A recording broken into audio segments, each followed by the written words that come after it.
عليكم ورحمة الله وبركاته. وعليكم السلام ورحمة الله وبركاته. الحمد لله الذي خلق السماوات والأرض وما بينهما وما تحت الثرى وخلق الإنسان من سلالة من طين وخلق الإنسان في أحسن تقويم وجعل لنا أمة محمد صلى الله عليه وسلم وجعل لنا خير أمة محمد صلى الله عليه وسلم. قال تعالى في كلامه المجيد وفرقانه الحميد: لقد كان لكم في رسول الله أسوة حسنة. وقال تعالى: ما كان محمد أبا أحد من رجالكم ولكن رسول الله وخاتم النبيين وكان الله بكل شيء عليما. وقال تعالى: إن الله وملائكته يصلون على النبي يا أيها الذين آمنوا صلوا عليه وسلموا تسليما. بلغ العلا بكماله كشف الدجى بجماله حسنت جميع خصاله صلوا عليه وآله. اللهم صل على محمد وعلى آل محمد كما صليت على إبراهيم وعلى آل إبراهيم إنك حميد مجيد. اللهم بارك على محمد وعلى آل محمد كما باركت على إبراهيم وعلى آل إبراهيم إنك حميد مجيد.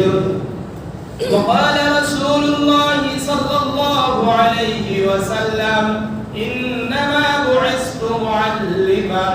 وقال رسول الله صلى الله عليه وسلم: إنما بعثت لأتمم مكارم الأخلاق أو كما قال عليه الصلاة والسلام. সম্মানিত উপস্থিতি, সর্বপ্রথম সেই মহান আল্লাহ রাব্বুল আলামিনের শুকরিয়া আদায় করছি, যিনি আমাদেরকে সর্বশেষ রাহমাতুল লিল আলামিন খাতামুন নাবিয়্যিন লা নাবিয়্যা বা'দি অর্থাৎ শেষ নবী হযরত মুহাম্মদ রাসূলুল্লাহ সাল্লাল্লাহু আলাইহি ওয়াসাল্লামের উম্মত হিসাবে কবুল করেছেন। এই জন্য অন্তরের অন্তঃস্থল থেকে আমরা শুকরিয়া আদায় করি, বলি আলহামদুলিল্লাহ।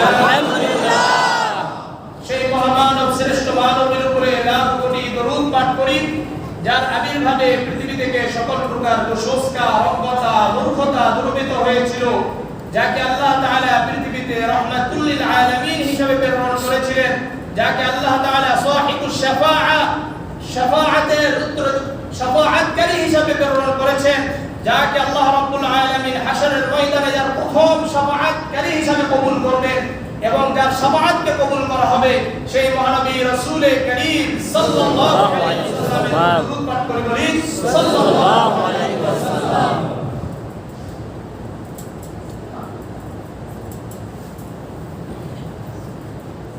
আলহামদুলিল্লাহ, আল্লাহ রাব্বুল আলামিন আমাদেরকে এমন একজন নবীকে প্রেরণ করেছেন, যেই নবীকে আদম আলাইহিস সালাতু ওয়াস সালাম থেকে ঈসা আলাইহিস সালাতু ওয়াস সালাম পর্যন্ত 1,24,000 মতান্তরে কিছু কথা আছে।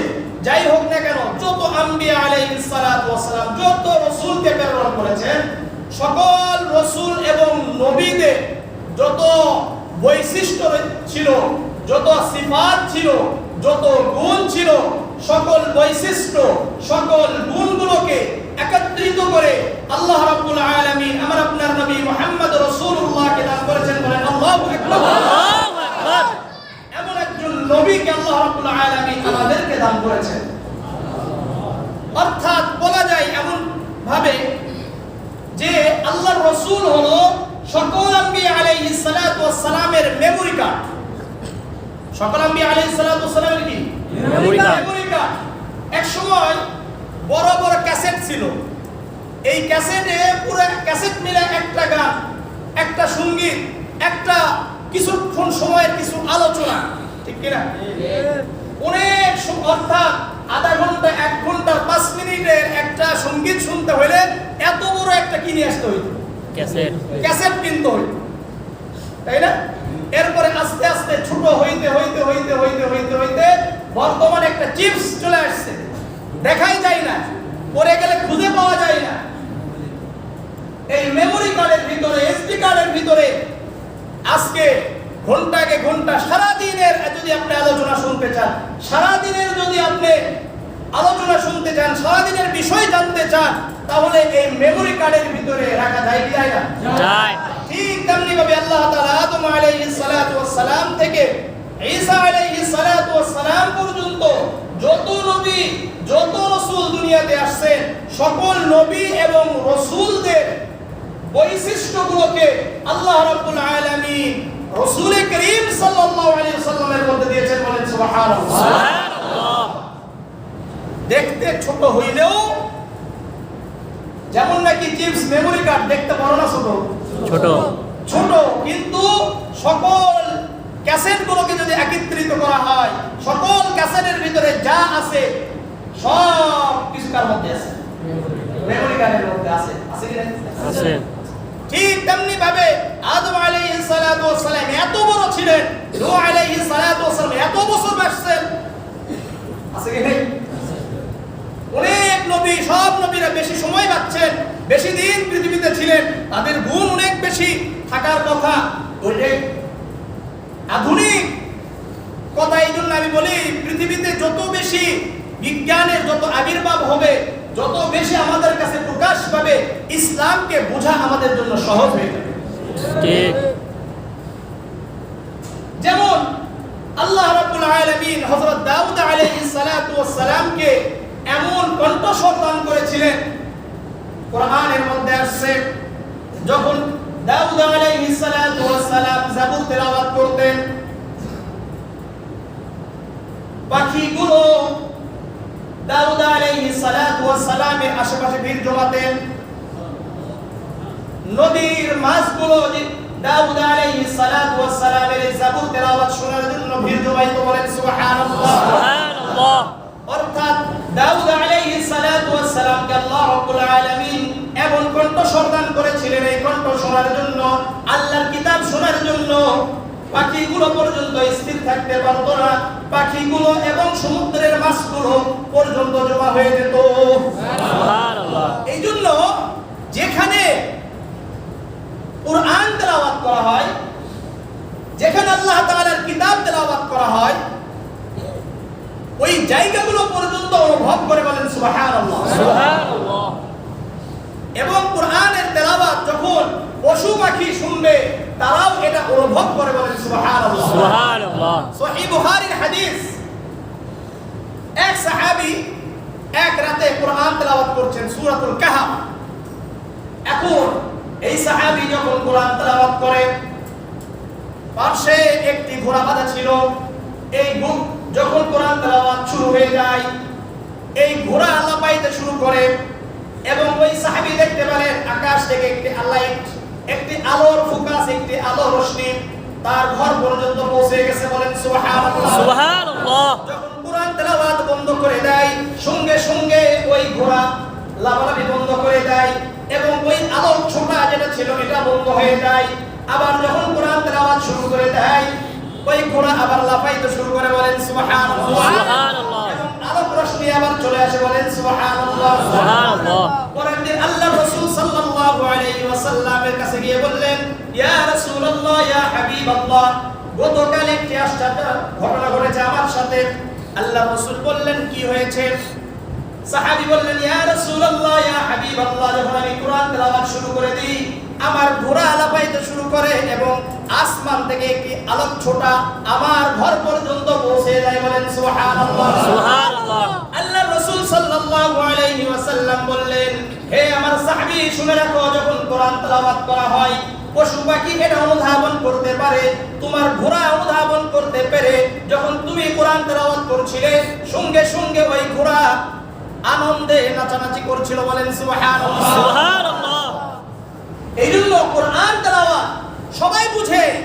কোরআন তেলাওয়াত পশু পাখি জীব জন্তু সবাই অনুধাবন করতে পারে। বলেন সুবহানাল্লাহ। সুবহানাল্লাহ। কি যেই জায়গায় তেলাওয়াত করা হয় ওই জায়গা পর্যন্ত অনুধাবন করে। বলেন সুবহানাল্লাহ। সুবহানাল্লাহ। এই জন্য আল্লাহ রাসূল বলছেন, যেখানে কোরআন তেলাওয়াত করা হবে, যেই এলাকায় কোরআন তেলাওয়াত করা হবে, যেই জায়গায় নামাজ আদায় করা হবে, যেই জায়গায় আল্লাহর জিকির করা হবে, যেই জায়গায় আল্লাহ তাআলা ইসলামের কথা বলা হবে, রাসূলুল্লাহর কথা বলা হবে, রাসূলুল্লাহর উপর দরুদ পাঠ করা হবে, ওই জায়গাগুলো পর্যন্ত হাসরের ময়দানে আল্লাহর কাছে সাক্ষ্য দিবে। বলেন সুবহানাল্লাহ। সুপারিশ করবে। এই জন্য আমাদের কোরআন তেলাওয়াত দরকার আছে কি না? আছে। কিন্তু আমরা কোরআন তেলাওয়াত করতে রাজি নাই। তেলাওয়াত করতে আমরা কেউই রাজি নাই, কিন্তু কোরআন তেলাওয়াত দরকার আছে কি নাই? আছে। কোরআন তেলাওয়াত আমি আপনি যত বেশি করব, আমার অন্তর ইতমিনান হবে, আমার অন্তর শান্তি লাভ করবে। এই কথাটা কার? আল্লাহ। আলা বিযিকরিল্লাহি তাতমাইন্নুল কুলুব। যখন আল্লাহর জিকির করা হয়, যখন আল্লাহ আল্লাহ সুবহানাল্লাহ লা ইলাহা ইল্লাল্লাহর জিকির করবেন, কোরআন তেলাওয়াত করবেন, আল্লাহ রাব্বুল আলামিন আমার আপনার অন্তরের মধ্যে শান্তি দান করবেন কে? আল্লাহ। যখন আমি আপনি কোরআন তেলাওয়াত করব, যখন আমি আপনি কোরআনের দাওয়াত দিব, যখন আমি আপনি আল্লাহর কথা বেশি বেশি বলবো। এই জন্য হাদিসের মধ্যে আসছে, জাদ্দিদু ঈমানাকুম কিলা ইয়া রাসূলুল্লাহ কাইফা নুজাদ্দিদু ঈমানানা ক্বালা আকবিরু মিন কওলি লা ইলাহা ইল্লাল্লাহ। আল্লাহ রাসূল বলেন, তোমরা ঈমানকে নবায়ন করো, ঈমানকে সতেজ করো, ঈমানকে ফ্রেশ করো, ঈমানকে নবায়ন করো, ঈমানকে তরতাজা করো। আল্লাহ রাসূলের সাহাবীরা বললেন, ইয়া রাসূলুল্লাহ ইয়া হাবিবাল্লাহ, আমরা ঈমানকে কিভাবে নবায়ন করব, ঈমানকে তরতাজা কিভাবে করব? আল্লাহ রাসূল বললেন, আকদিরু মিন কওলি লা ইলাহা ইল্লাল্লাহ, তোমরা বেশি বেশি কালিমার দাওয়াত দাও, লা ইলাহা ইল্লাল্লাহর দাওয়াত দাও। সুবহানাল্লাহ। তোমরা বলো, আসমান এবং জমিন বানিয়েছেন কে? আল্লাহ। খালাকাস সামাওয়াতি ওয়াল আরদা ওয়া মা বাইনাহুমা ওয়া মা তাহতাত তারা। আসমান এবং জমিন বানিয়েছেন আল্লাহ। ওয়া জাআলাশ শামসা দিয়াআন ওয়াল কমারা নূরান ওয়া কদ্দারাহু। আল্লাহ রাব্বুল আলামিন সূর্য বানিয়েছেন কে? আল্লাহ। চন্দ্র বানিয়েছেন কে? আল্লাহ। আমাকে আপনাকে বানিয়েছেন কে? আল্লাহ। আমি আপনি বেশি বেশি অন্যকে দাওয়াত দিব, দাওয়াত দেওয়ার সঙ্গে সঙ্গে আল্লাহ রাব্বুল আলামিন ঈমান আমাদের অন্তরে বৃদ্ধি করে দিবেন। সুবহানাল্লাহ। আমরা অনেক সময় বলি, ঘটনা বলি বিভিন্ন সময়, দাওয়াত তাবলীগের কাজ যারা করেন তারা একটা উদাহরণ দেন সব সময়, যে যখন কোন দেয়ালে একটা বল নিক্ষেপ করা হয়, ওই বলটা কোন দিকে আসে? নিজের দিকে আসে কি নাই? ঠিক তেমনি ভাবে যখন আপনি যেই কথাগুলো অন্যকে বলবেন, ওই কথাগুলো রিপিট হয়ে কার কাছে আসবে? আপনার কাছে। আমার আপনার কাছে আসবে। এই জন্য মানুষকে দাওয়াত দেন, নামাজের দাওয়াত দেন, আমার আপনার নামাজ পড়া সহজ হয়ে যাবে। অন্যকে কোরআনের দাওয়াত দেন, আমাদের কোরআন তেলাওয়াত করা সহজ হয়ে যাবে। অন্যকে যাকাতের দাওয়াত দেন, আমাদের যাকাত দেওয়া সহজ হয়ে যাবে। অন্যদেরকে রোজার দাওয়াত দেন, আমার আপনার রোজা রাখা সহজ হয়ে যাবে। অন্যদেরকে রাসূলুল্লাহ সাল্লাল্লাহু আলাইহি সাল্লামের সুন্নতের দাওয়াত দেন, মেসওয়াক করার দাওয়াত দেন, আমার আপনার মেসওয়াক করা সহজ হয়ে যাবে। সুবহানাল্লাহ। যখন দেখবেন জিকিরের দাওয়াত দিবেন, নিজে জিকির না করে পারবেন না। যখন মেসওয়াক করার দাওয়াত দিবেন, নিজে মেসওয়াক না করে পারা যাবে না। এই জন্য দাওয়াত এটা খুবই জরুরি একটা মেহনত, খুবই জরুরি। জিকির এটা খুবই জরুরি একটা বিষয়।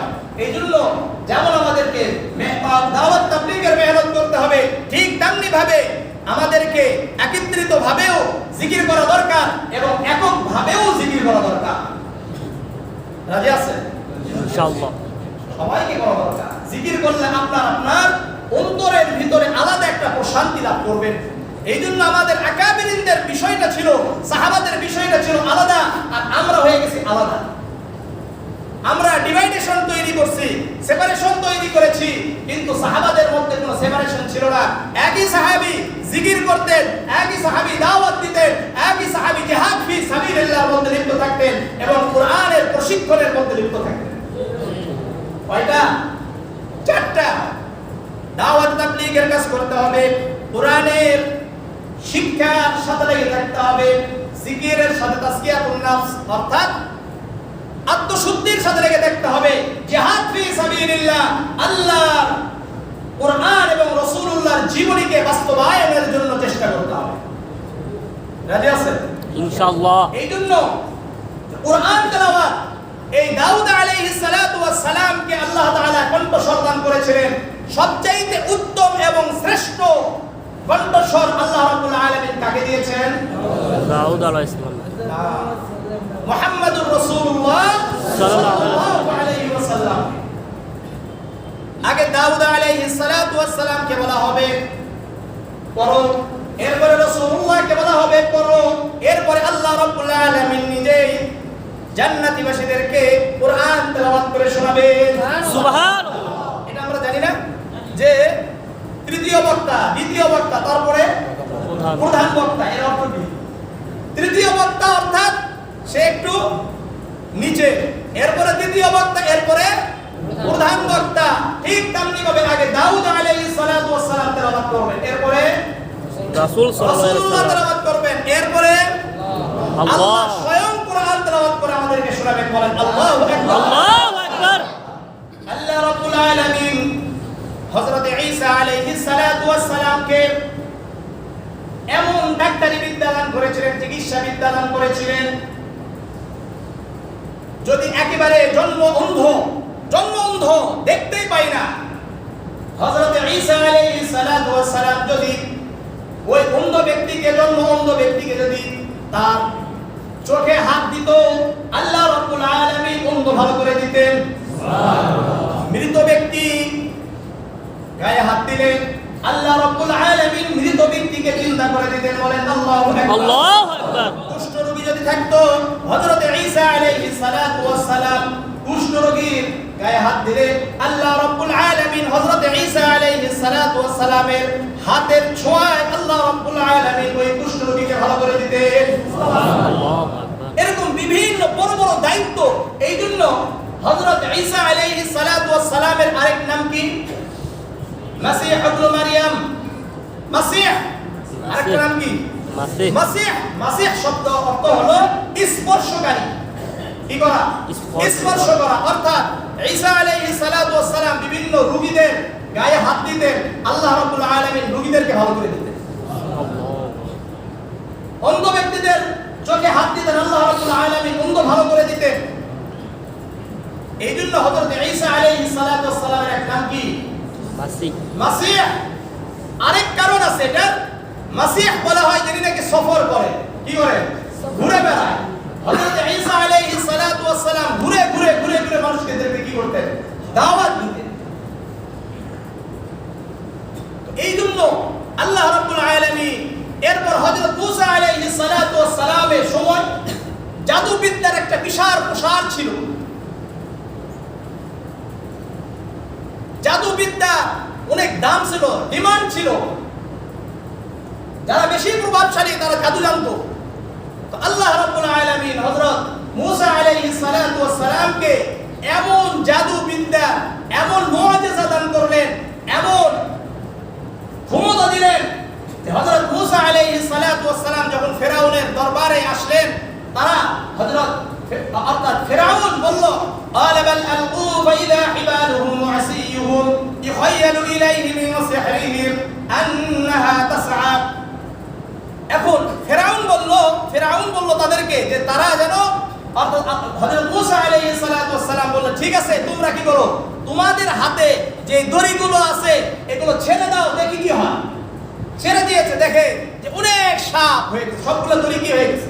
সাপ হয়ে গেছে। فأوجس في نفسه خيفة موسى। মুসা আলাইহিস সালাতু ওয়াস সালামের অন্তর একটু কি হইছে? ধাক্কা খাইছে, হ্যাঁ ও তো সব সাপ, সবগুলো তো আমাকে খেতে আসতেছে।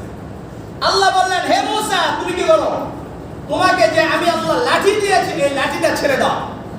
সুবহানাল্লাহ, সুবহানাল্লাহ। লাঠি ছেড়ে দেওয়ার সঙ্গে সঙ্গে এত বড় সাপ হয়েছে যে যত সাপ ছিল সকল সাপগুলোকে ওই লাঠি সাপ খেয়ে ফেলেছে। সুবহানাল্লাহ।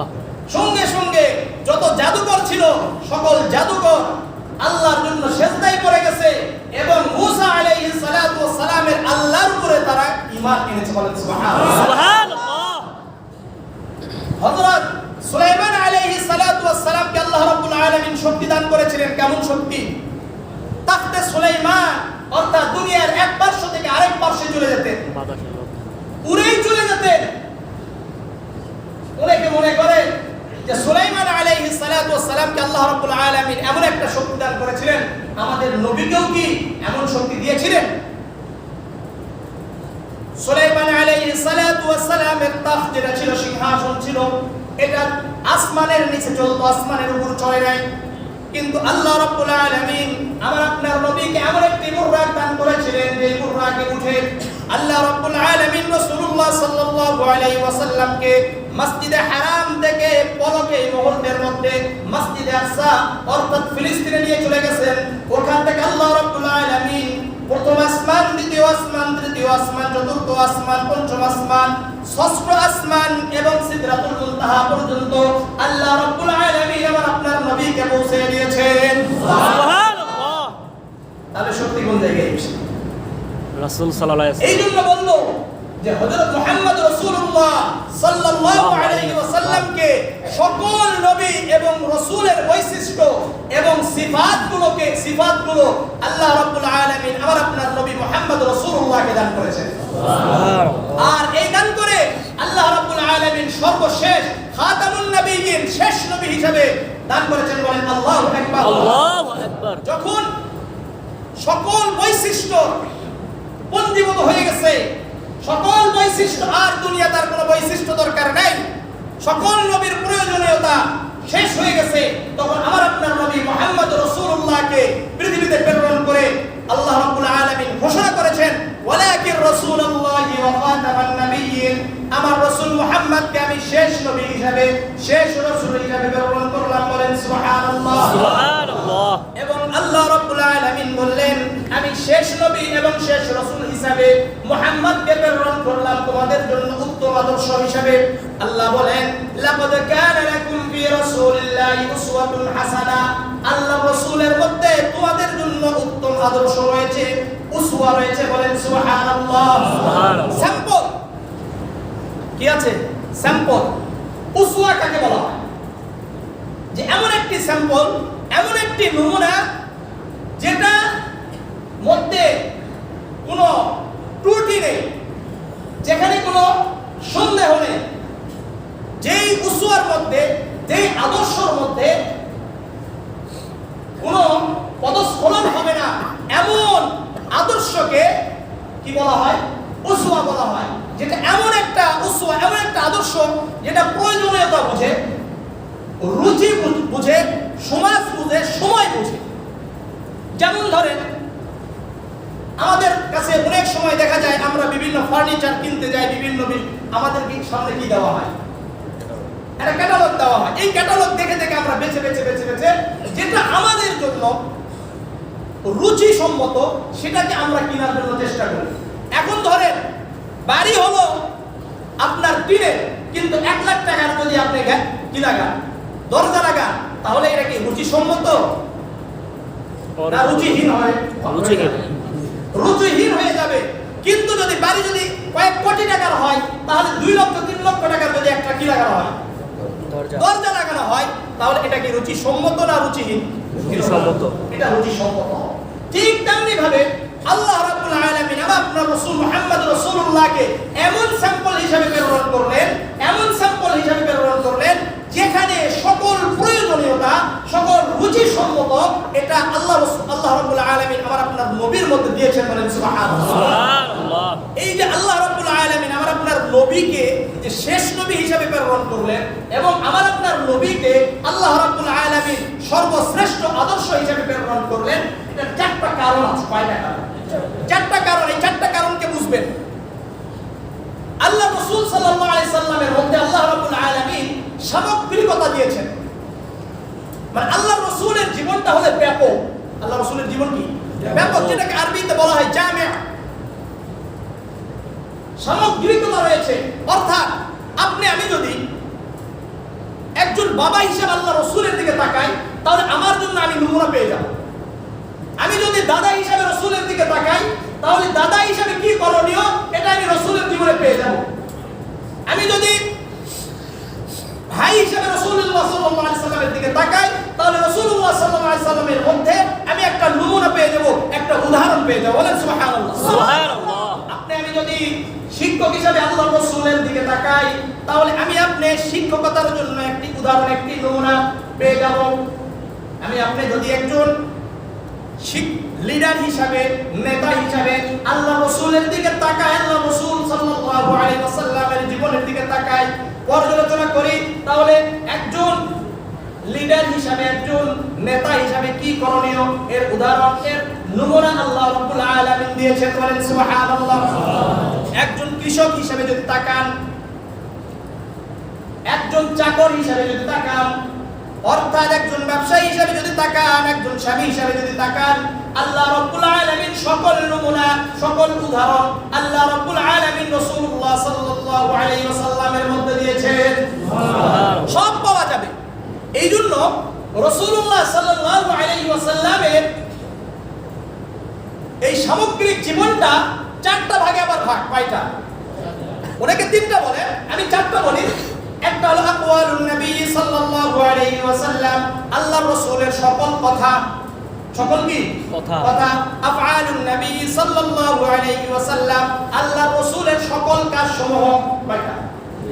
তাকারিরুন নবী সাল্লাল্লাহু আলাইহি ওয়াসাল্লাম, সাহাবীরা আল্লাহর রাসূলের সামনে যা করেছেন এবং আল্লাহর রাসূল সাল্লাল্লাহু আলাইহি ওয়াসাল্লাম সম্মতি দিয়েছেন। কয়টা গেল? তিনটা।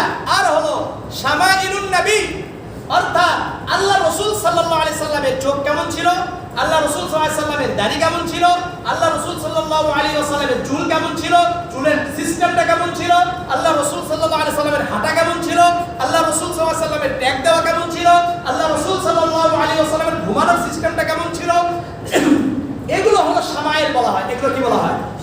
শামাইল বলা হয়। কি বলা হয়? শামাইল। অর্থাৎ এই সামগ্রিক জীবন। যেমন দেখেন আল্লাহ রাসূল সাল্লাল্লাহু আলাইহি সাল্লামের স্ত্রী হযরত আয়েশা সিদ্দিকা রাদিয়াল্লাহু তাআলা আনহা, এই আয়েশা সিদ্দিকা রাদিয়াল্লাহু তাআলা আনহা বলেন যে রাসূল করিম সাল্লাল্লাহু আলাইহি ওয়াসাল্লাম কেমন ছিলেন।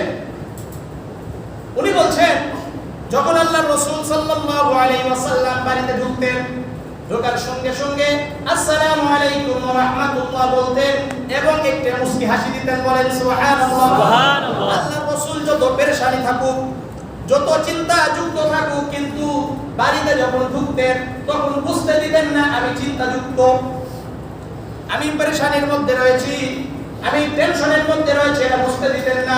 বরং আল্লাহ রাসূল সাল্লাল্লাহু আলাইহি ওয়াসাল্লাম বাড়িওয়ালীদের কাছে সহজ হয়ে যেতেন। বলেন সুবহানাল্লাহ। সুবহানাল্লাহ। বাড়িতে যখনই ঢুকতেন, আমরা যদি বাড়িতে ঢুকে আসসালামু আলাইকুম ওয়া রাহমাতুল্লাহ, এখনো ভাত হয়নি, এরকম আছে কিনা? আছে। আবার যদি নক করছি, নক করার সঙ্গে সঙ্গে যদি না করে, আমার তো একটু মন খারাপ হয়। আপনাদের হয় না? রাগ হয় কি হয় না? হয়। আর সালাম তো আছে, সালাম দেওয়ার পরে বাড়িতে ঢুকে আর সময় নেই, এরকম আছে কি না? কিন্তু আল্লাহ রাসূল সাল্লাল্লাহু আলাইহি ওয়াসাল্লামের স্ত্রী হযরত আয়েশা সিদ্দিকা রাদিয়াল্লাহু তাআলা আনহা বলেন আল্লাহ রাসূল সালাম দিতেন, মুস্কি হাসি দিতেন, এরপরে আল্লাহ রাসূল সাল্লাল্লাহু আলাইহি ওয়াসাল্লাম ঝাড়ুতে আমাদেরকে সাহায্য করতেন, আমাদের রান্না করতে আল্লাহ রাসূল সাহায্য করতেন। বলেন সুবহানাল্লাহ। সুবহানাল্লাহ। কিন্তু আমাদের অবস্থা ঢোকার পরে মোবাইল, ফেসবুক, চ্যাটিং আছে কি না? আছে। হ্যাঁ, তারপরে কিছু কিছু মানুষ আছে গিয়ে এই রিমোট কই, রিমোট নিয়ে উনি চাপাচাপি শুরু হয়ে গেছে। আছে কি না? আছে। স্ত্রীকে যে সময় দিবে এর সুযোগ আমাদের নাই। আল্লাহ রাসূল সাল্লাল্লাহু আলাইহি ওয়াসাল্লাম তাদের সাথে কথা বলতেন এবং আমাদেরকে যদি স্ত্রীরা জিজ্ঞাসা করে আজকে কি পাকাবো, এটাও বলি না, যা ইচ্ছা পাকাও, কারণ আমি তো এখন কিসের ব্যস্ত? মোবাইলে ব্যস্ত আছে কি না? কিন্তু আল্লাহ রাসূল সাল্লাল্লাহু আলাইহি ওয়াসাল্লামের কাজটা কেমন ছিল? আল্লাহ রাসূলের স্ত্রী আয়েশা রাদিয়াল্লাহু তাআলা আনহা, আল্লাহু আকবার, আল্লাহু আকবার, আয়েশা সিদ্দিকা রাদিয়াল্লাহু তাআলা আনহা বলেন যে আমি আর রাসূল একসাথে গোসল করতাম। দেখেন মানে আমাদের জন্য কোথায় কোথায় আল্লাহ রাসূলের আদর্শ রয়েছে। একই জায়গায় গোসল করতাম, একটা বালতির মতো বড় আমাদের কি ছিল, পানি রাখার জায়গা ছিল। এখানে আল্লাহ রাসূল সাল্লাল্লাহু আলাইহি ওয়াসাল্লাম পানি নিয়ে আমার গায়ে ছিটা দিতেন, পানি নিয়ে খেলাধুলা করতেন আমার সাথে। আবার আমি আল্লাহ রাসূল সাল্লাল্লাহু আলাইহি ওয়াসাল্লামের কাছ থেকে মন কেড়ে নিতাম, আমি আল্লাহ রাসূল সাল্লাল্লাহু আলাইহি ওয়াসাল্লামের গায়ে পানি ছিটিয়ে দিতাম। আবার রাসূলুল্লাহ সাল্লাল্লাহু আলাইহি ওয়াসাল্লাম কারাকারি করে পানিগুলো নিতেন, আমাকে আমার গায়ে আবার ছিটিয়ে দিতেন। বলেন আল্লাহু আকবার, আল্লাহু আকবার। বলেন এই কাজ যদি স্বামী স্ত্রী করে ভালোবাসা বৃদ্ধি পাবে না কমবে? বৃদ্ধি পাবে। হ্যাঁ বৃদ্ধি পাবে। আমার বিরুদ্ধ বাবারা বলবে এই বয়স আর আছে? আল্লাহ রাসূল আয়েশাকে বিবাহ করছেন 50 এর আগে না পরে? পরে। কথা বলেন, পরে বিবাহ করেছেন। তাহলে এটা বিরুদ্ধদের জন্য আছে কি নাই? আছে। সুতরাং এটা করলে ভালোবাসা বৃদ্ধি করে দিবেন কে? আল্লাহ। আল্লাহ। এই আদর্শ কার? আল্লাহ। আমার আপনার নবী মুহাম্মদুর রাসূলুল্লাহ সাল্লাল্লাহু আলাইহি ওয়াসাল্লাম। আপনি চিন্তা করতে পারেন যেই নবীকে লিওয়াউল হামদ হাসরের ময়দানে যার কাছে প্রশংসার ঝান্ডা থাকবে, সাহিবুশ শাফাআ, যাকে আল্লাহ রাব্বুল আলামিন বলেছেন আউয়ালু শাফিঈন আউয়ালু মুশাফফাঈন, যার শাফাআত করার প্রথম সুযোগ দেওয়া হবে এবং শাফাআতকে কবুল করা হবে, যার হাতে হাউজে কাউসার থাকবে, সেই নবীর সাথে রাহমাতুল লিল আলামিন আল্লাহর পরে যার স্থান, সেই নবীর সাথে মাত্র অল্প বয়সের একজন কিশোরী নিয়ে কি করছে? দুষ্টুমি করছে। বলেন আল্লাহু আকবার, আল্লাহু আকবার। আল্লাহ রাসূল ছিলেন কত বড় রাহমাতুল লিল আলামিন ছিলেন। একটু চিন্তা করতে হবে, একটু চিন্তা করতে হবে। হযরত আয়েশা সিদ্দিকা রাদিয়াল্লাহু তাআলা আনহা বলেন আমরা যখন খাবার খেতাম আমি পান করতাম গ্লাসে, গ্লাসের যেই দিক থেকে আমি আয়েশা পানি পান করতাম, আল্লাহ রাসূল সাল্লাল্লাহু আলাইহি ওয়াসাল্লাম গ্লাস নিয়ে ওই দিক থেকে পানি পান করতেন। বলেন সুবহানাল্লাহ, সুবহানাল্লাহ। যদি গোশত মুখে নিতাম, আল্লাহ রাসূল সাল্লাল্লাহু আলাইহি ওয়াসাল্লাম আমার মুখ থেকে গোশতগুলো বের করে নিতেন জিহ্বার মাধ্যমে। কিসের মাধ্যমে? জিহ্বার মাধ্যমে। জিহ্বার মাধ্যমে বের করে নিতেন এবং আল্লাহ রাসূল সাল্লাল্লাহু আলাইহি ওয়াসাল্লাম আমার মুখের খাবার আল্লাহ রাসূল সাল্লাল্লাহু আলাইহি ওয়াসাল্লাম খেয়ে নিতেন। সুবহানাল্লাহ। এমনি উসওয়া বলা হয় নাই, আদর্শ এমনি বলা হয় নাই, শ্রেষ্ঠ মানব এমনি বলা হয় নাই। একজন স্বামী যদি শ্রেষ্ঠ স্বামী আল্লাহ রাসূল ছিলেন, এই কাজ যদি আমি আপনি করতে পারি, আমার আপনার পরিবারের মধ্যে অশান্তি থাকবে না শান্তি থাকবে? শান্তি। শান্তি থাকবে না অশান্তি থাকবে? শান্তি। কিন্তু আমরা করতে তো রাজি নেই। এক প্লেটে ভাতই খাইতে রাজি নেই। ঠিক। এক প্লেটে খাবারই খেতে রাজি নাই, সেখানে আবার এত কিছু। এটা আল্লাহ রাসূল করতেন। আল্লাহ রাসূল তার সন্তানদেরকে, তার নাতিদেরকে সময় দিতেন। দিতেন কি দিতেন না? এই ঘটনা অনেক বলছি। এই জন্য আমরাও সন্তানদেরকে সময় দিব। আপনি আমি যদি সন্তানদেরকে আপনার আমার মূল সম্পদ কি বলেন তো? ফল কি? আপনার সন্তান আমার সন্তান, আপনি আমি যদি সন্তানকে সেইভাবে লালন পালন করে তাদেরকে সময় না দিতে পারি, আজকে তো অনেক টাকা ইনকাম করছি কিন্তু সন্তানদেরকে টাইম দিচ্ছি। আবার কিছু আছে টাকার জোরে বিদেশে পাঠিয়ে দিচ্ছে আর সন্তানই নেই, মৃত্যুবরণ করছে কিন্তু সন্তান কাছে নেই। আছে কি নাই? লাভ আছে? লাভ নেই। এই জন্য আপনাদের কাছে অনুরোধ থাকবে যে রাসূলুল্লাহ এই সুন্নতগুলোর পাবন্দি করার দরকার আছে কি নাই? আছে। আছে কি নাই? আছে। এই জন্য আল্লাহ রাসূলকে, আল্লাহ রাসূলের এক সাহাবী হযরত আয়েশা সিদ্দিকা রাদিয়াল্লাহু তাআলা আনহা বললেন, আম্মা জান, আল্লাহ রাসূল সাল্লাল্লাহু আলাইহি ওয়াসাল্লামের আখলাক কেমন ছিল, চরিত্র কেমন ছিল? আয়েশা সিদ্দিকা রাদিয়াল্লাহু তাআলা আনহা বললেন, আলাম তাকরাইল কুরআন, তোমরা কি কোরআন পড়ো না? তোমরা কি কোরআন পড়ো না? সাহাবী বললেন, হে আম্মা জান, অবশ্যই পড়ি। আর আয়েশা রাদিয়াল্লাহু তাআলা আনহা বললেন, ওয়া কুরআনুহু কাল কুরআন। অর্থাৎ আল্লাহ রাসূল সাল্লাল্লাহু আলাইহি ওয়াসাল্লামের আদর্শ, আল্লাহ রাসূল সাল্লাল্লাহু আলাইহি ওয়াসাল্লামের চরিত্র কোরআনের মতো। বলেন সুবহানাল্লাহ। অর্থাৎ কোরআন যেমন আল্লাহর রাসূল তেমন, কোরআন ছাড়া আল্লাহর রাসূল চলবে না, রাসূল ছাড়া কোরআন চলবে না। যদি কোরআনকে বুঝতে চাই রাসূলুল্লাহর জীবন বুঝতে হবে, আর রাসূলুল্লাহর জীবন বুঝতে হলে আল্লাহর কোরআন পড়তে হবে। মুদ্রার এপিট আর অপিট, মুদ্রার এপিট আর অপিট। আপনি আমাদের 5 টাকার কয়েন আছে কি নাই? আছে। এপিট কি? শাপলা। আর অপিট কি? বঙ্গবন্ধু বর্তমানে bridge. Bridge, Jamuna bridge, Bangabandhu সেতু, যাই বলেন না কেন, আছে কি নাই? এপিট আর অপিট, কোরআন আর রাসূলের জীবন, এপিট আর অপিট। এদিকে তাকালে কি আল্লাহ রাসূলের জীবনী, অপিট ওদিকে তাকালে কোরআন। কোরআনকে বুঝতে চাইলে রাসূলুল্লাহর জীবন করতে হবে, রাসূলুল্লাহর জীবন করতে হলে কোরআন পড়তে হবে, বুঝতে হবে। এই জন্য বলা হয় যে কোরআন হলো থিওরিক্যাল আর রাসূলের জীবনটা হলো প্র্যাকটিক্যাল। মনে থাকবে? এই জন্য আমরা ইনশাআল্লাহ আপনাদের কাছে অনুরোধ থাকবে, আজকে যে আলোচনাটা করলাম আজকে এতটুকুই থাক। অর্থাৎ আজকে যে আলোচনা মূল বিষয় হলো সকল নবী আম্বিয়া আলাইহিস সালাতু ওয়াস সালামের বৈশিষ্ট্যগুলো কাকে দিয়েছেন? রাসূলুল্লাহকে। কারণ কয়টা বলেছি? 4টা। উসওয়া কেন? উত্তম আদর্শ কেন? কয়টি কারণ? 4টি কারণ। 1 নম্বর হলো সামগ্রিক জীবন, আগামীতে আমি একটু বিস্তারিত বলবো। দ্বিতীয় নম্বর হলো পূর্ণতা, পূর্ণাঙ্গতা। অর্থাৎ রাসূল যা বলেছেন, যা করেছেন সবকিছু কি পূর্ণাঙ্গ, সবকিছু কি পূর্ণাঙ্গ। তৃতীয় হলো আল্লাহর রাসূলের পুরো জীবনীটা হলো ঐতিহাসিক সূত্রে কি সংরক্ষিত। আল্লাহর রাসূলের ওই সময় অর্থাৎ 63 বছর, এই 63 বছরকে যদি আমরা 3 ভাগে ভাগ করি, কয় ভাগে? 3 ভাগে।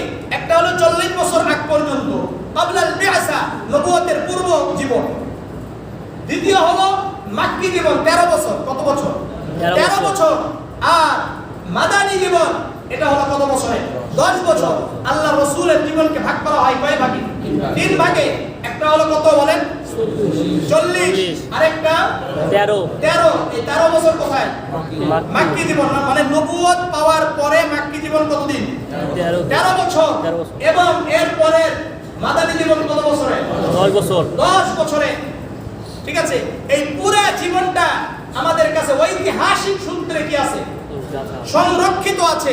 সুবহানাল্লাহ, সুবহানাল্লাহ। একটু হেরফের নেই। আল্লাহ রাসূল যা বলেছেন, আমি যে বললাম আকওয়ালুন নবী, আল্লাহর রাসূলের কথা, আল্লাহর রাসূলের কাজ, আল্লাহর রাসূলের সম্মতি এবং আল্লাহর রাসূলের অবয়ব নিয়ে যা আলোচনা আছে সব কিছু আজ পর্যন্ত আমাদের এই পর্যন্ত, এই পলাশবাড়ি পর্যন্ত যদি আমরা আলোচনা করতে চাই, প্রত্যেকটা আলোচনার রেফারেন্স ভিত্তিক আমরা আলোচনা করতে সক্ষম। বলেন সুবহানাল্লাহ, সুবহানাল্লাহ। আমরা এভাবে নয় বললাম আর হয়ে গেল, এমন নয়, বরং প্রত্যেকটা কথা, প্রত্যেকটা কাজের, প্রত্যেকটা সম্মতি, প্রত্যেকটা অবয়বের যখন আমরা আলোচনা করব, এর কি আছে? রেফারেন্স আছে কি না? এবং আল্লাহর রাসূলের এই পুরো জীবনটা ছিল বাস্তবসম্মত। কি ছিল? বাস্তবসম্মত। অর্থাৎ রাসূলের পুরো জীবনীর মধ্যে যা হয়েছে, ওই পুরো জীবনীর মধ্যে রাসূলের যত হাদিস আছে, যত সুন্নতগুলো আছে, প্রত্যেকটা সুন্নত, প্রত্যেকটা হাদিস পুরো দুনিয়ার মধ্যে কেউ না কেউ আমলের মধ্যে আছে। বলেন সুবহানাল্লাহ। এই জন্যই তো আমি এই যে রফউল ইয়াদাইনের বিরোধিতা করি না, কারণ হাদিস আছে। এই জন্য আমি বুকের উপর হাত বাঁধলে আমি বিরোধিতা করি না, কারণ বাস্তবসম্মত, কারণ এটা হতে হবে।